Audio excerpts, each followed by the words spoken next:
As I'm sure you guys can see, it's February. It's cold, the lake is frozen, snow. I can feel it, a tangible draft coming through my windows, hence the winter hat. And it's our first week with no football to talk about.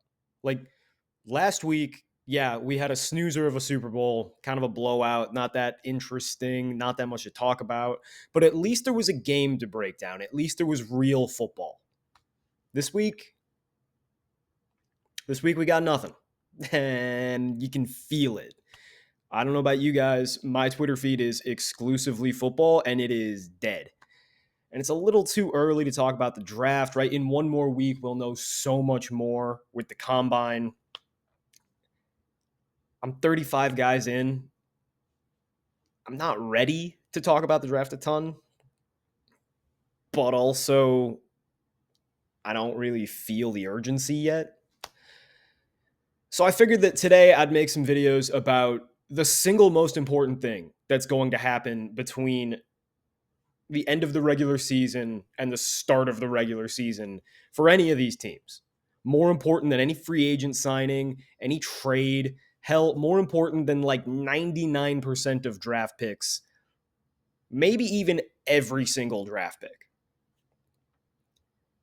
Every year in the NFL, somewhere between 20 and 40% of the league gets turned over in terms of coaching. This year, we had 8 teams make head coaching decisions. And those are just the ones that explicitly made decisions, right? Every single year, your owner absolutely has impunity to decide our coach is okay, that guy's better. I'm going after that guy. It's not like quarterback, right?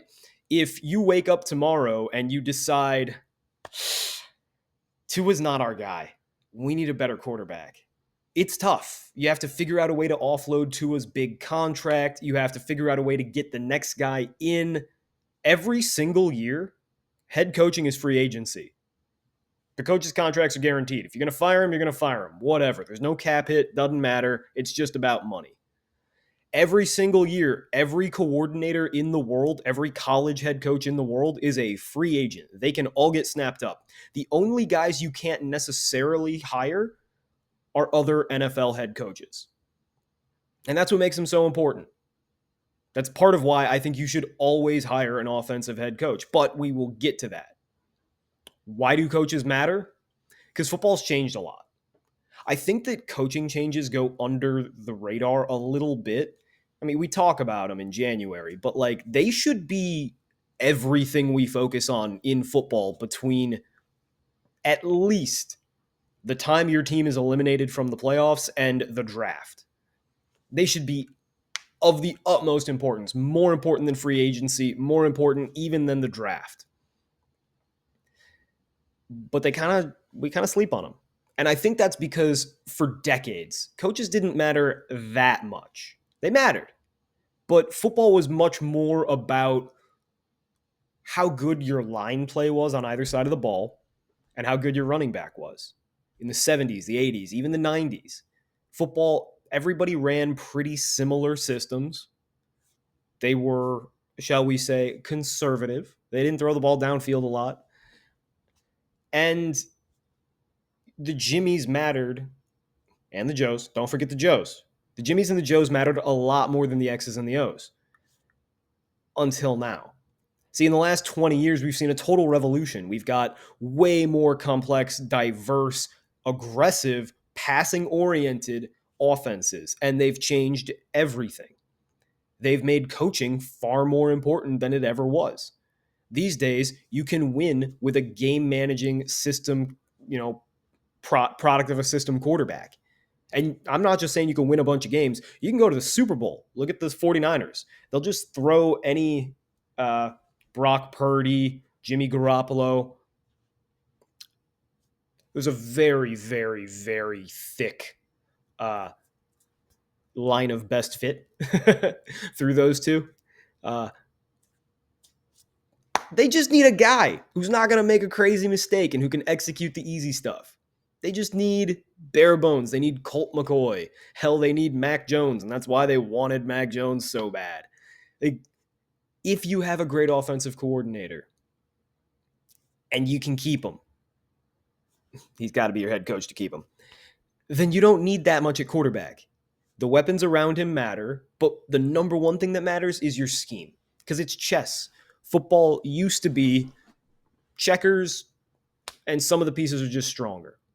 Now it is chess. It didn't even used to be checkers. Honestly, football used to be sumo wrestling.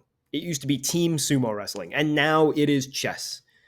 It is all about one brilliant offensive mind trying to trick an entire defense and get really good players chances to make plays in space. But the thing is, everybody's got pretty good players. You don't need a Jamar Chase to have a great offense. Now, a Jamar Chase is sufficient to have a pretty good offense, but the number one thing you need is coaching. In my mind, offensive coaching is about 35% of a team's value. Call it 30. It's more important even than the quarterback. Because as we've seen, we saw Tom Brady, and yeah, he can drag the Buccaneers to the playoffs, and he can even go on an improbable Super Bowl run. But if you watched Tom Brady in Tampa, it was frustrating as hell because Byron Leftwich, a bad offensive coordinator, was making everything so difficult. Right? Bruce Arians kicking field goals on every single fourth and short took so many points off the board. The punts from midfield took so many possessions out of their hands. Even with the greatest quarterback, coaching matters a ton.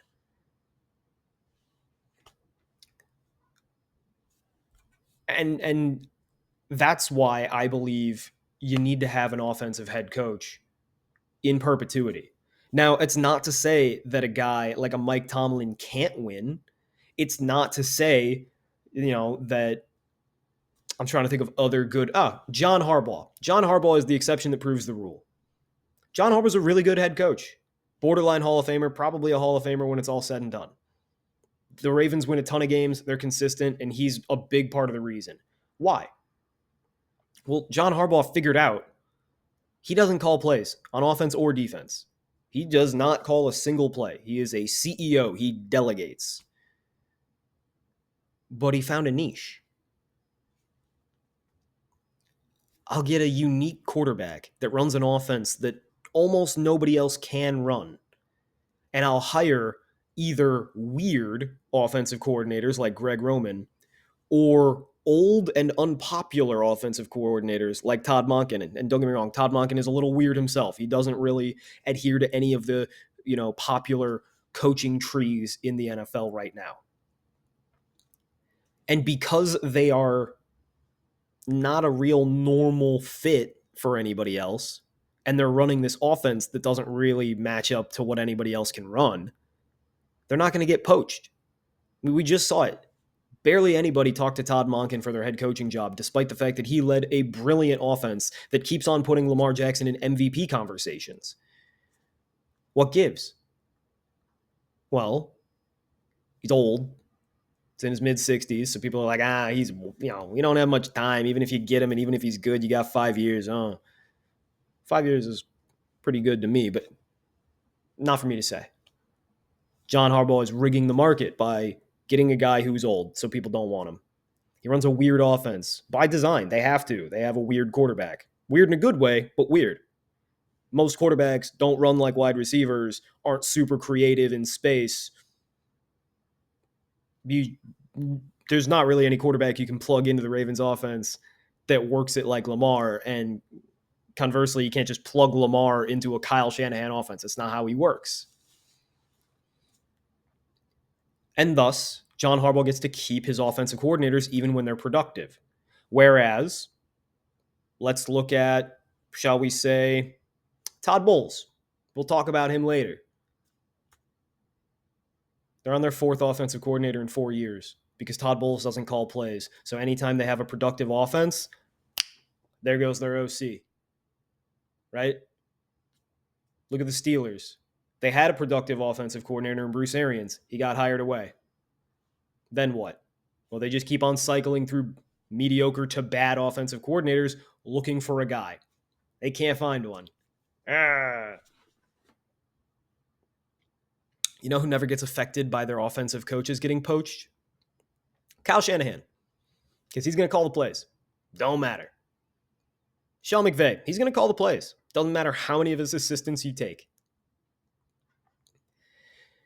I think a decent test case will actually be Dan Campbell in Detroit because Ben Johnson is a savant play caller, and the Lions benefited greatly from having him, right? He turned an offense with Jared Goff and tons of injuries into a juggernaut for like 3 years. It's not supposed to happen. Now, Dan Campbell's going to keep on being a great leader with tons of charisma. He's going to go for it on fourth down. The culture will be strong, but who's calling plays? And are they going to turn that crappy quarterback and that slot receiver and Amon-Ra St. Brown? Because he's good, but he's a slot receiver. Are they going to turn that into a superstar juggernaut offense? Probably not. There's probably like 3 people who can do that. And they're all head coaches now. This brings me to the next point. What do head coaches do? They don't have to do these things, but they have to make sure these things get done. Design an offense, call the offense. Design a defense, call the defense. Fourth down decisions. Do we kick? Do we punt? Do we go for it? Design depth charts. Who's starting? Identifying talent on your own team. Manage the clock. Calling timeouts. End of game scenarios. And finally, lead the team. Motivate. Install culture. The rest of it is stuff like running practices, schedules. These things, they matter. Like if you didn't do them, your team would be nowhere. But literally everybody does them. And everybody knows how to do them. And I've never heard a team say, coach is kind of dumb on game day, but the way that we practice makes us so prepared. Now, coach calls the wrong plays, but we practice so hard that we're really good at them. And we also stay healthy. It's just not the kind of thing that happens. People would talk all the time about how Bill Belichick and Ernie Adams, they know what we're going to expect. So we practice the right things. But if you're not making the right calls in the game, you don't get to execute the right play like you practiced. See, it all has to work together. So if you have a CEO head coach, he's got 8 things to do, these 8 obligations, and he's probably only going to do like 3 or 4 of them.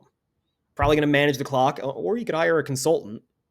He's probably going to design the depth charts, but he might even defer to the coordinators on that.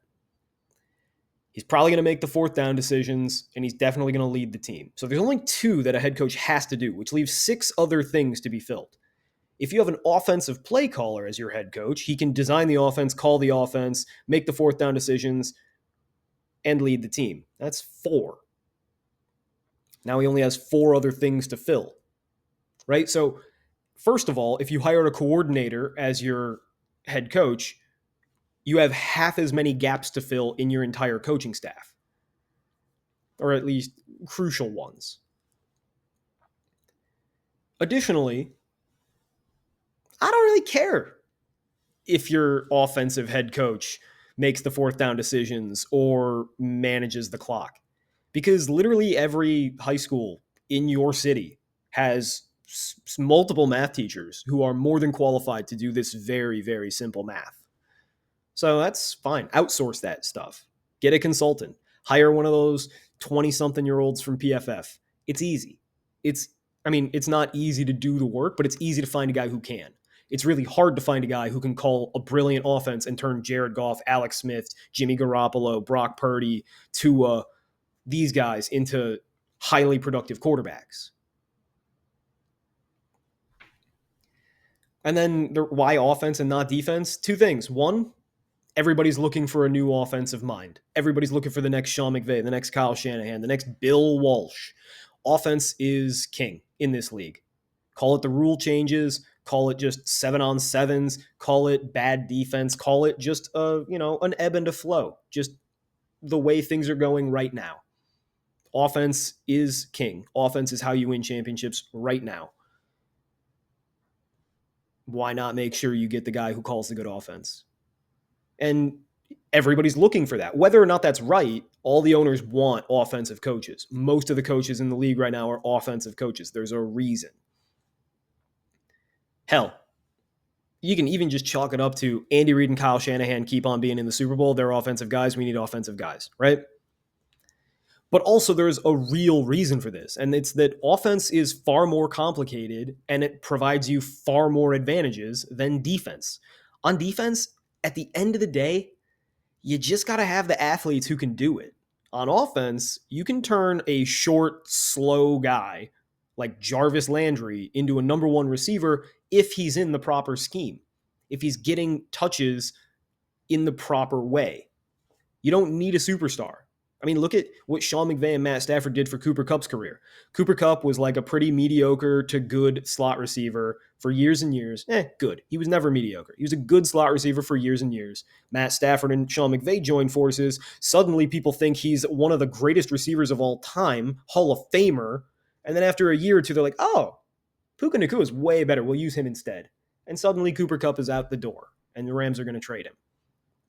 Scheme matters more on offense. And there's only like 18 things you can do on defense, right? You're running man coverage, which is pretty simple. You're going to run it with a single high or a two high. Pretty simple. You could blitz off of it with a single high. Okay. And then you can run any of cover 2, 3, 4, 6, 9, 8, and zone blitzes off of that. It's really simple. Whereas offense, there's 9 routes that are standard plus designer routes, and you get 5 people who can run those routes on any given play. And there's different blocking schemes, and there's different cadences, and there's alerts off of that. There's just way more you can do. And you get a little radio into the quarterback's head for the first 30 seconds of the play clock. Like, it's a clear discrepancy. Defense is about, can you do the physical objective? Can you get it done? Offense is about, can you think? And it's easier to think when somebody's giving you the answers. The coach gives you the answers. Hire an offensive head coach. So that's my philosophy on coaching in a nutshell. You want more? Click the link. I wrote a whole article about it on Patreon explaining every single bit of it, point by point. So that's my philosophy on head coaches.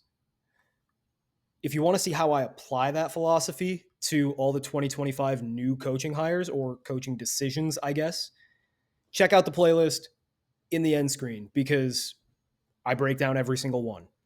I also have one long video that combines all of them into one 2-hour masterpiece if you are so inclined. But if you just want to see how your team did, go ahead. All right. Thank you for listening. Tell me what you think. Tell me if you disagree. Is there some aspect of defensive coaching that I've just completely forgotten about, or is there something I'm overlooking? Let me know. I'd love to hear your thoughts. But until next time, I'll be grinding film. Hasta.